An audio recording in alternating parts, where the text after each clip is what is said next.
Good evening. My name is Jerry Van Zandt. Among many things in my life I'm very proud of, one of my roles is a freight train rider, and I'm here to tell you about that tonight. Really quickly, I want to make a disclaimer. Nothing I tell you in this presentation is anything I would advocate that you would do. This is very dangerous and even life-threatening or deadly. Hoboing has been going on since the 1860s, after the Civil War. You see a couple pictures here, over the ages. People do it for many reasons, to get away from society, to see the planet, to view the scenery. It's a great exercise in how to be self-sufficient and get away from society. There's a lot of elements about trains. Trains are made of cars, different kinds of cars. There's dozens of cars that carry different types of cargo. And there are units, or locomotives that we call them. There's even cabooses, which have been out of circulation for the last 15 years, but are coming back in. A good hobo reads a train. They look at a train, they can tell where the train's going, what it's carrying, what the priority of the train is, if it's a fast train or a slow train. Hobos of old only had a few tools, as I just indicated, to the knowledge of the railroads and the trains to tell them where the trains went, what they did. Today, we have many more tools. We have cell phones, we have GPS, we have smartphones. We have one right here.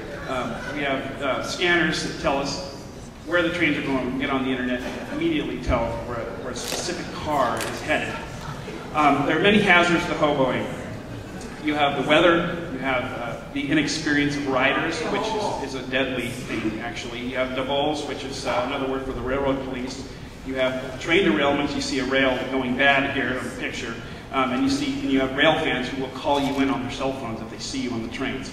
Special agents is another word for the railroad bulls or the railroad police. These are federally sanctioned police. They have multi-jurisdiction. They can pull you over for a traffic ticket as well as pulling you off a train. So you may get pulled over someday from a traffic ticket by a railroad police. To avoid capture by a railroad police, you need to be aware of your surroundings. You need to be 2 steps ahead of the police. That means not in the bushes next to that guy. You need to be on the other side of that train when it's coming, and you would need to be jumping on that train to get away from that guy. You see a ticket here that I got about 10 years ago, and you see a typical railroad police. This is in Sacramento, scanning a train going by. Railroad workers are a great source of intelligence for train operations. They can tell you where trains are going. You would never want to surprise a railroad worker. You want to announce yourself, and you want to let them know you're there and let them know what's going on. Hobo etiquette is very important. This is taken under the steel bridge about 10 years ago. These are a couple hobos that I've ridden with in the past. These guys, I'm running out of time here. Finding a train, there's 3 places to find trains. A railroad yard, we have many of them around Portland. Crew change points, this is where trains pull in and change crews. And you have places where trains move very slowly. For example, coming over the Columbia River Bridge into Portland from Vancouver. Getting on a train, it's very important to know how to get on a train. It's best not to get on a moving train. It's best to get on a stationary train. You don't want to be up near the engines. You want to be back towards the back of the train.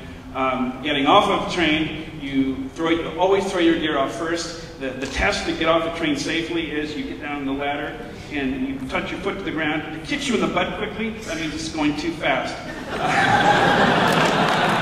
When it's going slow enough but you don't kick yourself in the butt, you get down, you run with the train, and you push away. You push away from the train, and that keeps you safe. Gearing up, you need to travel lightly, meaning you need to have 30 pounds or less of gear. You need to have lots of water. You need to have lots of food. When you're catching out, when you're going to a location, you need to know, number 1, where you want to go. Number 2, you need to pack appropriately. Like I just said, you need to carry appropriate clothing, food, water, etc. And lastly, and most importantly, you need to be patient. You might wait 2 days for a train to get where you're going, and that's okay. You just need to be able to entertain yourself. There's a lot of resources on the internet, a couple books here I mentioned, a website run by my very good friend North Bank Fred down in California.